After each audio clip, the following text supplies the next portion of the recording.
pagkatapos mong paluin. Magsusuri yan. Dapat ganun, Lord, patawarin mo ako dahil ang bigat ng ginawa kong kasalanan sa aking kapwa. At may pagkakataon, humingi ka rin ng tawad sa nagawan mo ng hindi maganda. Dahil ang gusto ng Diyos, matulad tayo ng isang bata na mayroong malinis na malinis na puso o puso? Puso! May malinis na puso, kapatid. Simple lang ang mensahe. Lahat kayo, sabi ng Diyos, mayroon tayong opportunity na makapasok sa langit. Ano lang gagawin? Magbago at maging katulad ng isang bata para magkaroon tayo ng kaharian ng langit. Simple lang ang binigay na instruction, kapatid.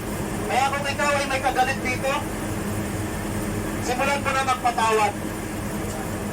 Simulan mo na ibigin ang iyong kapatid. Simulan mo na mahalin ang kapwa mo. Ang isa sa pinakamabigat na utos ng Diyos, mahalin mo ang iyong away. Kung hindi mo kaya mahalin, pero kaya mo ipag-pray para makita mo yung pagmamahal.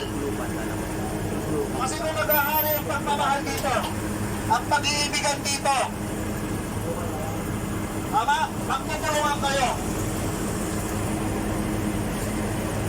Kaya ba yun? Pwede nang paghariin sa puso mo, pagpapatawad? Amen?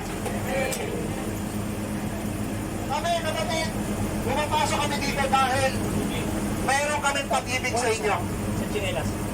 Mayroon kaming pagmamahal sa inyo. Hindi kami mag-aaksaya ng oras dito kung wala kami pag-ibig. Kung hindi namin kayo mahal, mahal kayo ng Diyos. Huwag niyo baliwalain yung sinabi ng Diyos na mayroong pag-asa pa kayo, kapatid. Taas ang kamay na mayroon pang makikita pag-asa sa kanyang buhay. Taas. Ipagpipray ko kayo, kapatid, na hindi pa huli ang lahat para sa buhay niyo. Seryoso po ang Diyos sa inyo. Ano bang kadumi? Malaki ang kasalanan niyo. Malaya ka na, brother. Mag-ingat ka, kapatid.